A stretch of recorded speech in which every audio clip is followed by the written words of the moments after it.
Demonized and suppressed by the war on drugs, psychedelic medicines are making their return, and we're here to bring you the latest in scientific research and therapeutic practices involving psychedelic medicines from psilocybin to ayahuasca to DMT and beyond. This is the Psychedelic Medicine Podcast.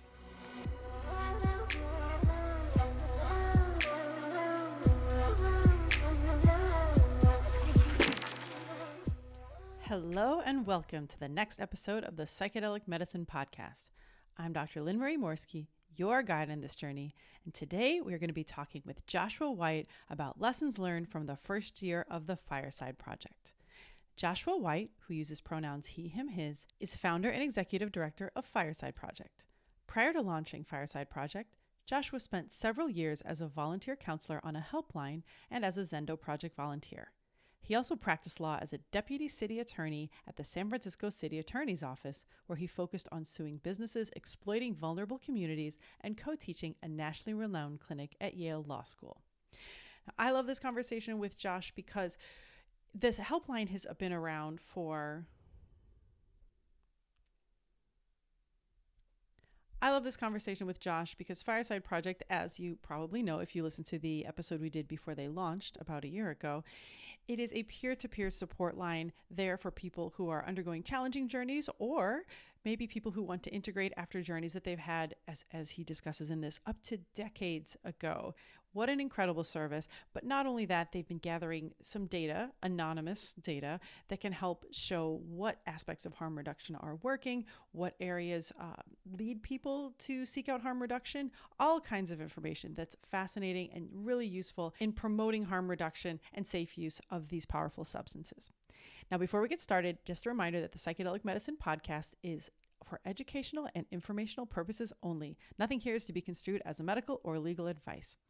And one more reminder, if you are a clinician and you're interested in learning more about psychedelic medicines, please join us over at the Psychedelic Medicine Association. It is our mission to educate you, clinicians on the front lines of healthcare, on these medicines, their safe use, so you feel comfortable having conversations with patients and referring and prescribing when appropriate. So if you are interested, please head over to psychedelicmedicineassociation.org. Now, without further ado. Hello, Joshua White. Thank you so much for coming back on the Psychedelic Medicine Podcast. Thank you for inviting me back. I loved our chat before with you and Hanifa, and we were, I think, the first podcast you were on before you all launched, and now it is over a year later. Congratulations on the first year of the Fireside Project, peer support, helpline, and I know that at the time of your anniversary, you put out an impact report because not only were you helping people this whole time, but you were gathering a lot of really important and very interesting data. If I may say so myself, I was very surprised at a lot of the things that were gleaned from this data. So, well, let's just start by having you talk a little bit about just kind of the overarching feelings you've got from the past year before we dig into the data. Sure. Well, I think the first thing is that the psychedelic peer support line is a foundational part of the psychedelic ecosystem. In our first year, we had 3,100 conversations. Actually, in our first 14 months, we had 3,100 conversations, and we were able to have that kind of impact without really having much of a marketing budget. It was really just social media and word of mouth. Each of these conversations was a miracle in its own right. And the calls were kind of split between people in the midst of psychedelic experiences, people processing past psychedelic experiences, whether they happened last night or 25 years ago in some cases, people trip sitting for others, and people just looking for reliable information. So we had hoped that the support line would have that kind of reach and that kind of availability and service for so many people. And we're just so gratified that people trusted us and we were able to have that kind of impact. I love that. I love the fact that people are coming for integration from things from decades ago, because I think a lot of times there may be the misconception that this is a place you call just if you're undergoing a challenging trip and you need some help in the moment, but it's so much more than that. It's integration for things in the past. And also, I know you've been helping people just to integrate those who have been guides who may need to integrate themselves. We were really curious going into the start of the support line If people were going to even call in for integration, how long ago would the trips have occurred? And what we saw was that 30% of the people had their trip less than 24 hours ago. Another 30%, it was between 1 day and 1 week. And then um, a whopping 60% occurred more than 1 week ago. So 10% were 1 to 3 months ago, and some trips were more than 10 years ago, which I think just speaks to the fact that integration can last a lifetime if we really choose to go back to that psychedelic experience and continue to draw the meaning from it. Yeah, I love that because unlike with in our Western medical model, maybe you have a primary care physician, maybe you see them once every year, once every 2 years, but there's always somewhere generally to call. You can get their helpline, you can leave a message, and then you receive some kind of answer. But I think back to like the 4 days of ayahuasca I did in the jungles of Colombia. I have no way to contact the curanderos from that. And so if I wanted to integrate something that was at all after I walked out of the facility after the very final day, I was pretty much on my own. And so that's a lot of people out there that are kind of in a lack of safety net, and then you all came along, and so thank you for that service that you provide. Can you talk a little bit about the kind of maybe lessons learned from training all the volunteers and what they've been getting out of it? Sure. So we've trained 120 volunteers over the course of the last year. Each volunteer goes through a pretty rigorous process. So there's a 4-day training period that occurs Saturday, Sunday, Saturday, Sunday. Then there is a period of shadowing where the new volunteers will observe other shifts. Then supervisors will observe the new volunteers taking calls. And we're actually about to implement an additional phase where after the training, volunteers will have to have a one-on-one session with supervisors where they basically have to like pass a skills test in order to be able to start taking calls. And so I think that some of the things that we've learned are that the more experiential a course can be, the better. So we have a mix of like presentations by our trainers, and then we really spend a lot of time like breaking into small groups, and people can do demos and practice different types of calls. And when we're in those small groups, rather than just having dyads, we typically have triads, so groups of 3 people. So you have one person playing the role of the caller, one person playing the role of the volunteer, and then a third person just observing. And before we started doing that, the idea struck me as a little bit hokey, but there's something actually really powerful and educational about watching another person listen. It's really this almost like palpable sense that you can see and feel one person's presence and attention holding space for another. And I think it's really just so beautiful and powerful. And I think, the other real piece of this is that reflective listening, which is the core, the foundation of holding space, that this is really like a skill that we can continue to cultivate. I mean, frankly, I think reflective listening should be taught in schools alongside meditation. I don't know of a person who learns reflective listening and doesn't think, wow, I'm a better peer support volunteer, but also a better coworker, partner, friend, and just person in the world. I love that. I love that. Yeah, that's absolutely true. And a lot of the skills are not psychedelic specific. It's kind of person and relationship in general. And so thank you for bringing that to all these volunteers. And let's get into some of the statistics. One that you brought out to me that I love to go over is that I think maybe the thought would have been that a lot of these people would be maybe first time people experiencing some kind of trip. But it turns out that the vast majority were repeats and people who'd experienced psychedelics before. So if you could talk a little bit about that. Sure. So 87% of our callers told us that this was not their first time using psychedelics, which was somewhat surprising. I think that there are a couple of possible explanations for this, at least. One explanation is that as a newer organization, only people kind of deep within the psychedelic space have heard about us. That's one possible explanation.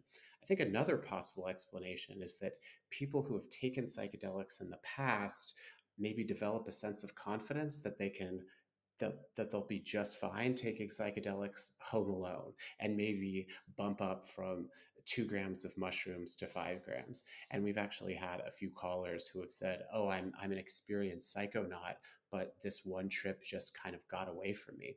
And so I think that really speaks to just how important Fireside is for people across the range. And to be sure, I think we really hope this year and beyond to kind of penetrate out of the psychedelic bubble and really develop connections and communities where people are trying psychedelics for the first time. Because I do think that those folks um, do have real risks, especially if they're really just learning about psychedelics for the first time from certain media publications that really fetishize the benefits of psychedelics without lifting up the risks. Like, these are really powerful tools.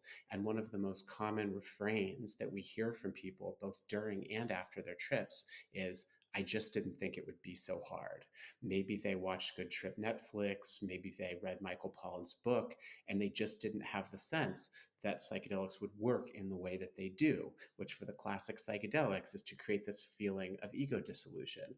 As you know, psychedelics don't work like Tylenol, where you ingest the medicine and then you're just kind of passively acted upon until the underlying issue just resolves. Like, you have to work. And so the absence of preparation, the absence of expectation about just how hard this can be, really puts people in a very risky and potentially dangerous place. Yeah, absolutely. I'm going to admit something on here. I probably shouldn't, but I'm going to admit it anyway. I almost called the Fireside Project when I was sitting at home. There was a party going on behind me, and I had consumed what I thought was just a piece of actual chocolate. And turns out it wasn't. This is, I live in San Diego. Strange things happen. So imagine my surprise when suddenly I am not feeling normal and there's a very loud party outside, which is, if you're in a altered state, maybe not the set and setting you're looking for. And I was like, oh no, how do I make this stop? How do I make this go? And luckily, 4 friends happened to simultaneously call me. But if those 4 friends had not, the universe had not called them in, for sure I would have been on your hotline being like, somebody just talk to me till these people turn their music down. Well, thank you for sharing. And I do want to say that um, I think that for some people, and perhaps even myself included, like when I was a Zendo volunteer, that I held some shame potentially about, like, well, if I'm volunteering at the Zendo on one night, there's something shameful about like needing to actually use that service. But that's actually really not the case at all. Like, the support line is staffed by people who are donating their time because they love to connect, they love to support, and they really love to be like part of this like miracle that happens when a person in need of support actually gets it. And so there's no, my hope is that there's no barrier, there's no stigma, and there's no shame to reaching out. And in fact, I actually think my experience has been, after volunteering on the line for the first 9 months or so, that I sometimes feel guilty after the calls because I feel so grateful that I had the opportunity to hold space for others. And we've had donors call, we've had volunteers call. I actually spoke to a volunteer while they were in the midst of a psychedelic experience, and so it's actually really a beautiful experience to reach out to us.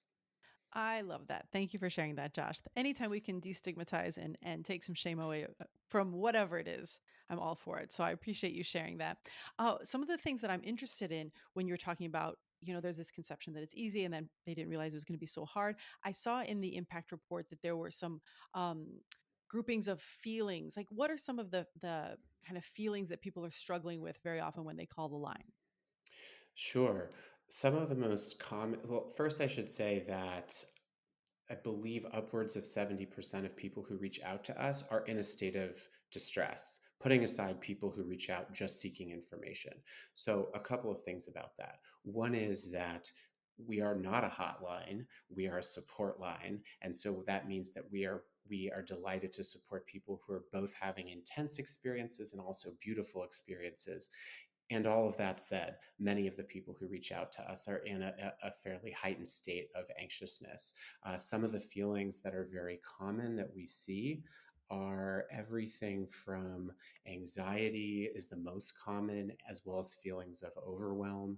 And then following behind that are feelings of confusion, fear, loneliness. We see looping from time to time, as well as people who are actively processing trauma. So and you know, one of the things that's really interesting, about halfway through the year, we started keeping track of if someone, and by the way, I should say almost all of the data that we're describing, or literally all of it, is self-reported. So one is it's totally anonymous.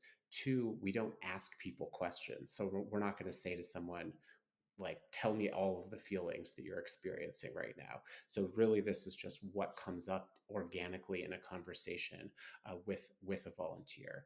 But I do think that the combination of just how many people reach out to us in a state of distress and the range of challenging emotions that people are feeling really do, I think, like, highlight the importance of having like robust harm reduction measures in place wherever people are taking psychedelics. Yes, absolutely. And I know you had said something about you had taken note of perhaps the underlying conditions that people had before coming into those. Can you talk a little bit about that? Sure. So if people mention particular disorders that they have, we'll note those. By far, well, actually, I should say, so PTSD is the most common disorder that people mention. We've had close to 150 people tell us that they're experiencing PTSD. Just behind that is major depressive disorder at 128 people, and not far behind that is generalized anxiety disorder. And then we also just see a range of other disorders at lower numbers, everything from eating disorders to borderline personality disorders or disorder, substance use disorder, OCD, ADHD. It's really the full range. And one of the things that we're excited about for this coming year is working on a software platform that will really allow us to do really sophisticated kind of analysis of which factors correlate with each other. So, for example, for people who say they have PTSD, we can look at, well, which substances did they take? What kinds of emotions were present? What types of support did we provide? And were we able to like successfully de escalate them? These kinds of things. So, it really is kind of a unique and robust research opportunity. And the goal of all of that research, I should say, is just to help people reduce the risks of their trips and have more fulfilling experiences. All of the lessons we learn, we really just want to share those with the public, and in the hope that, again, this will lead to less risky and more fulfilling psychedelic experiences. I love that. And on the topic of research, I know that you have done some research and that you're going into a few other areas of research. Can you talk a little bit about that? Sure. So our first study is with UCSF, Dr. Molly Pleat and Dr. Joe Zamaria, as well as Dr. Rachel Yehuda, of my personal heroes, at Mount Sinai. And that study explores whether Fireside Project offsets the burden on emergency services. Our hope in the long term is that we'll qualify for public funding because we think emergency services are very costly. And if we can show that we reduce emergency services, then not only will it save lives, but it'll also save money. And so we've submitted that study for peer review. And we're just so excited. We're keeping our fingers crossed that it will get published. And even though I can't share the specific data at this point, I think it's fair to say that Fireside Project really can have a positive effect on whether people need to use emergency services. Positive effect meaning they're less likely to need emergency services. Yes. And what are some of the Um, other so, areas? yeah, so that's one study. That we have three other studies that we're about to undertake, and those are related to our equity initiative. So our equity initiative, starting on June 23rd, will give our callers the choice to process past psychedelic experiences with someone sharing their identity. So for the kind of pilot project, or for the pilot year of the equity initiative, our first cohort consists of military veterans, people who are transgender, and BIPOC folks. And so people with those identities can call in and process a past psychedelic experience with someone sharing that aspect of their identity. And so we're doing one study with Dr. Monica Williams that's basically looking at whether that option for BIPOC folks increases the likelihood that people will reach out to us, and whether that choice I guess reduces risks and helps people have more fulfilling experiences. And then similar concept with callers who are trans. We're going to be working with Dr. Christopher and Dr. Jay Sevelius. And then on the vet study, it'll be Dr. Christopher and Dr. Zach Stiles. So we just really want to see, like, does it matter to be able to speak to someone sharing an aspect of your identity?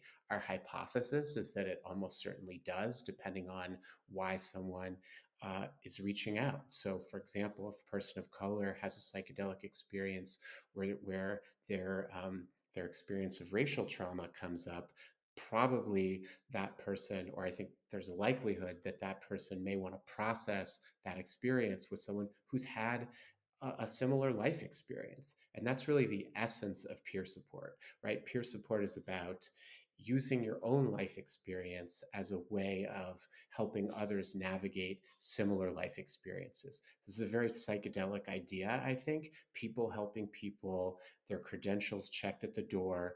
And so right now on the broader psychedelic peer support line, the kind of the nature of the peer support is basically people who have had psychedelic experiences of supporting others who are having those. We want to kind of get even more granular and look at other parts of people's identities and see, does it matter? I love that. It's a brilliant idea. And I'm so glad that there's going to be research behind that. And speaking of that initiative, is that the same one where you were giving scholarships to train the volunteers? Yeah, yes. So the way the equity initiative will work, just to give an overview. So, first we brought on this cohort of 40, and then we're doing a marketing campaign to those communities and with community partners to say, hey, this option exists for people in your community. So I think it'll hopefully draw more and more people into the psychedelic space who have been traditionally excluded from it.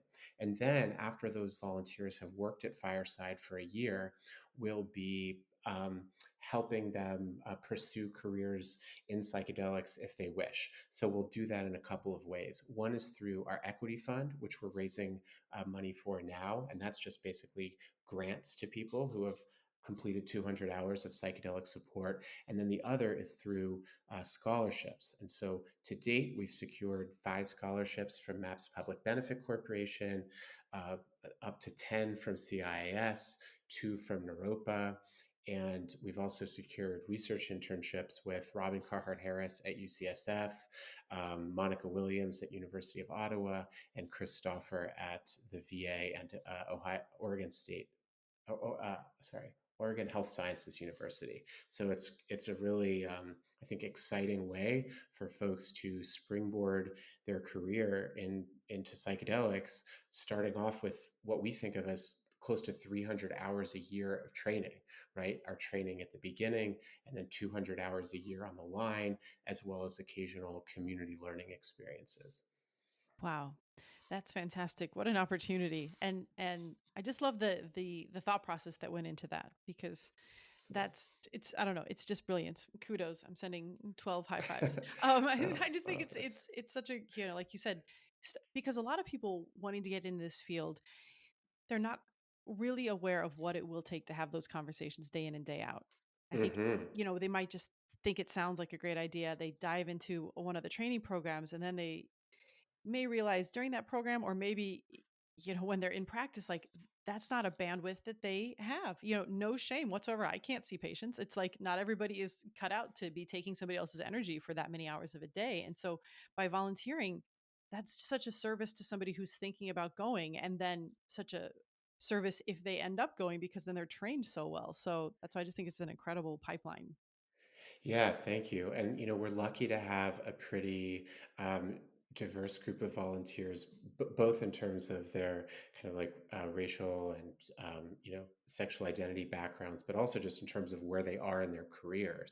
So we have some college students, we have some people who are already nurses or therapists who are looking to or who are exploring a transition into psychedelics, and then we have people in a whole range of professions who have no interest in a career in psychedelics, but just love holding space. Yeah, that's fantastic. And I'm really excited to see how all that other research turns out. You had brought something up earlier when you said types of support. Does that mean like text versus phone call, or what does that refer to? That's a good question. So I was referring to something different, but which I'll explain. But I will say that roughly, I think 55% of our conversations have been by phone and 45% have been by text. The reasons for text messages, sometimes younger folks prefer texting, but sometimes you're also in a loud location. In terms of like forms of support provided, we actually look at things like, reflective listening, um, validation, normalization, reassurance, self disclosure, breathing techniques. So, in other words, what was the volunteer doing during the call? Usually, it's a blend of these things. But one of the things that I've noticed is, or that we've noticed is, even though every single call is different in its own way, especially when someone reaches out to us during a heightened state, really like validation, normalization, and reassurance often happen at the very beginning. So saying to someone like, "Yeah, you're having a really intense experience right now. That's normal. This is just what it's like 45 minutes into an acid trip, and it's going to pass." And I think one of the things that, and so that's often some version of that is what builds that initial connection. And I think really implicit in all of those things is that this is peer support. So people have been there themselves, right? And so saying to someone like, "Oh yeah, I hear you. 5 grams of mushrooms is a lot. I get it." Um, that has an impact because it's peer support, right? That I think would land very differently than perhaps a clinician saying, "Well, based on the literature review that I've done, what you're experiencing is normal," right? So how do you really create connection in the moment? And I think peer support is a vital way to do that. Yeah, that's a really great point. I would laugh comically if somebody said, "The DSM tells me that what you're Right, experiencing is very normal right now." right. Yeah, and you brought up the 5 grams of mushrooms, which made me remember that you have an actual little wheel on there that shows what substances were the most frequently consumed, and it is psilocybin that like overwhelmingly was the majority. I think was the most consumed substance. Is that correct? Yeah, so psilocybin was about 51%, LSD was 20%, cannabis is 9%, ayahuasca is 3.2, and we have a range of others. One thing that's very interesting, I thought, is that MDMA is only 4.4% of our calls. And so I think there's a couple of possible explanations, at least for that, right? One of them is that people are just taking way less MDMA than psilocybin, although I, I I don't know whether that's true, but another possibility is just that the risk profile of MDMA is lower. So I think we'll see how that kind of like plays out over time. And it may also be that it's often taken in more social situations where it breeds that feeling of connection to where they may feel much more likely to just reach out to somebody that's there in front of them. Whereas a lot of people's journey with psilocybin kind of at home alone, which may drive you further alone. And I could see where that would, just speaking from my accidental chocolate situation, lead to a call to fireside more likely. There was nobody Totally. around. We had not set that up. I think that sense of like deep loneliness, which may be less likely on MDMA, especially MDMA with others, that sense of deep loneliness is just terrifying for a lot of people. And it's amazing how some of our calls are just so short because someone just wants to know that we're there. So we get calls sometimes that are like 1 minute long where someone says, "Okay, I'm tripping really hard right now, can I call back if I need to?" And to be able to say, like, "Yeah, absolutely, we're here for you." And then the call ends. And in some ways, that sense of like palpable relief and knowing, like loneliness is a feeling, right? And so I think that just reassurance in the form of a 30-second conversation can be enough to help someone work through that feeling. That's really sweet. I saw that something like 30 something percent were under 10 minutes. And so that explains probably a lot of those just kind of, I want to know somebody else is there in this existential angst I may be experiencing all by myself. That's a really great role to play. Um, what are some of the, if I, things I have not yet pulled out of the data? Any other kind of big takeaways? Let's see. I think there are a couple of things that I just want to really lift up. One of them is I just want to lift up the the role of expectation in psychedelic experiences. And as a psychedelic community, people need to stop saying that psychedelics are 10 years of therapy in one night. It's just not true. And it sets people up for serious disappointment and can even be really dangerous for that reason. If you're depressed, if you're deeply anxious, and you think all the pain is going to go away and all the learning is going to happen if I just put this one thing in my mouth for a few hours, and that's just not the case. Psychedelics require a lot of hard work, and that hard work happens over time. I think psychedelics can like catalyze that process of self-discovery and can really um, push people along their healing journey quickly. But I think we just see a lot of people who had the expectation that all the pain was going to go away after one experience. And I think we have a duty as a psychedelic community to start speaking about these substances in an honest and reality based and evidence based way. And so I think for me, what that means is yes, psychedelics are absolutely powerful tools that I think have healing potential. And they are, like any powerful tool, really risky if taken without proper preparation, without proper supervision, and without proper integration. And so it just happens too often that you read a media article or that you listen to an interview, and there's just this kind of overblown way of talking about psychedelics. And we pick up the pieces at Fireside after people take psychedelics following that kind of media coverage or irresponsible discussion. That makes total sense. And even on the flip side, if they take it and nothing happens, then there can be that what's wrong with me? Why does everybody else have Hmm. these great outcomes? And I mean, that was the worst experience I ever had was when I had no experience and then I felt like, oh, there's something inherently totally wrong when everybody else is seeing God and I didn't go anywhere and nothing happened. And some people I've heard them say I failed ayahuasca because they'd been at some retreat center that said, "Did you get your miracle?" Like, no, these are totally unhelpful expectations that, whatever was supposed to happen uh, may have happened at that time. Maybe it'll happen in a journey later. Maybe it'll be in an integration later. You never know. But to set that Right. expectation, like you said, can cause so much more harm than good. So interesting that you're seeing some of Yeah. that on the helpline. And I think there are a couple of other lessons I would love to just kind of share, if I could. Please. Um, one of them is that, just to sort of say it bluntly, integration is harm reduction. I think there's a lot of discussion about, correctly, that so much of where the healing process occurs is during that time afterwards, when you have that neuroplasticity in your brain and you can form new connections and new patterns.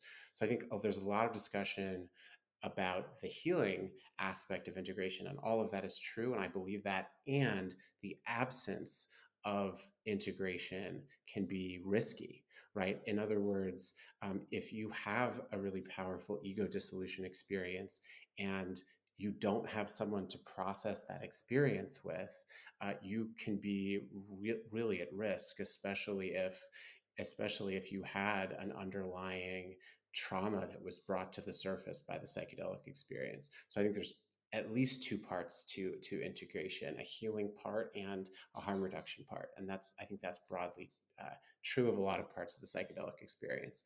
Another lesson that I really want to, or another observation, is rampant facilitator abuse within the psychedelic space. We had to create a special category about halfway through the year because we were receiving calls from people who had been uh, in the grips of an inappropriate facilitator conduct. So that could be everything from a shaman leaving a ceremony in the middle of the experience to non-consensual touching to really just a whole range of things. We've only received, not only, but we've received a couple of dozen calls since we started this new category. I think the number is probably far higher, and I think there's a real reckoning that we have to do as a psychedelic community about the fact that there's probably been a lot of this over the past few years, and we have a duty to confront it head on, I think. Yeah, absolutely. I very much look forward to the day when we have a system for confronting it, for reporting and verifying and all of those things to make this so much safer. I mean, abuse happens in Western medicine too, but at least there is a way to report and evaluate and hopefully deter further with those methods. And so I look forward to, the work that the APPA and some others are doing on that front. Totally. I mean, I'm a former government lawyer and I believe in regulation. I think it's great for a lot of people to, like, people should fear losing their license. And um, you know, I know there's an underground. I know there are amazing practitioners, in the psychedelic underground, and I think that there's kind of an analogy in some way to, you know, the sex worker community, where if someone acts in an inappropriate way towards a sex worker, because sex work is currently illegal, there's just not realistic recourse. And so I think perhaps there's something to learn from that. Yeah, absolutely. That analogy is really poignant. So thank you for bringing that up. Uh, now that we've covered lots of things in the impact report, I would love to finish up by asking what is new on the horizon for Fireside. Now that you've got all this data and you're finding ways that you can be helpful in so many different ways, what's on the horizon for you all? Yeah, that's a great question. I think there are quite a few things that we're excited about for this year. One is to really focus on Oregon. Oregon is kind of in these final few months before Measure 109 goes into effect. And so I think, for better or for worse, Oregon is going to really be a bellwether. And I think it's important that everyone in the state of Oregon has Fireside's number in their phone before they consume a psychedelic. And so I think really building that outreach infrastructure in Oregon and beyond. We're also really focused on just getting to a lot of festivals and events, partnering with Dance Safe and other organizations, so that there's kind of this suite of harm reduction services that's available. We're also excited about a public education course that we'll be teaching to basically teach the basics of harm reduction and of peer support. So we've already taught one class to Naropa, one of our amazing partners, and it was really it's very experiential, and it's about how do you hold space for others, both during their trips and after, because I think this is just a foundational part of what it means, what it should mean to be in a psychedelic community, is that we all just know how to support each other. So that's something I'm really excited about as well. Very cool. Well, Joshua, thanks for coming on again. Thank you so much for all the work you and Hanifa and the team have been doing at Fireside. Where can people find you? Where can they find the app and if they want to apply to be a volunteer, all of that? Oh, right. Thanks for mentioning the app. We do have an amazing app. We're going to be coming out with an updated version of it in the next couple of months that's going to really focus on educational content. It's going to give people a way to reach out to the affinity peer support, so people can talk to someone sharing their identity. So stay on the lookout for the app. You can find everything on our website at firesideproject.org. We also have a robust social media presence. On Instagram, it's at Fireside Project. On Twitter, it's at Glow Fireside. And we are also working on our TikTok presence, though I'm not going to be TikToking, but we do have an at Fireside Project TikTok account. Josh, if you join TikTok, I would join just to watch. But it's too bad, too bad. Well, I'm dodging a bullet again. I don't have to join. yeah, Are we all safe? don't hold out any hope that I will be on TikTok anytime soon. Very much same. Josh, thank you again for coming on. Again, thank you for all your work, for all the help you've brought to people, the opportunities you're bringing to the volunteers, and the support that you're bringing to those in the community who so much need it. And just sending you a giant hug over there in Greece and appreciate you. Oh, thank you so much. It's such an honor to be with you. And thank you for the amazing work that you're doing at Psychedelic Medicine Association and all of the other hats that you wear. I appreciate it. Thank you so much, Josh. And for everybody else out there, until next time. Thanks so much for listening to the Psychedelic Medicine Podcast. If you enjoyed what you heard, please leave a rating or review as it helps others find the show. And if you'd like to learn more, you can find the show notes at plantmedicine.org/podcast, and there's information for clinicians at psychedelicmedicineassociation.org. Our incredible music was by the one and only Porangi. We'll see you next time.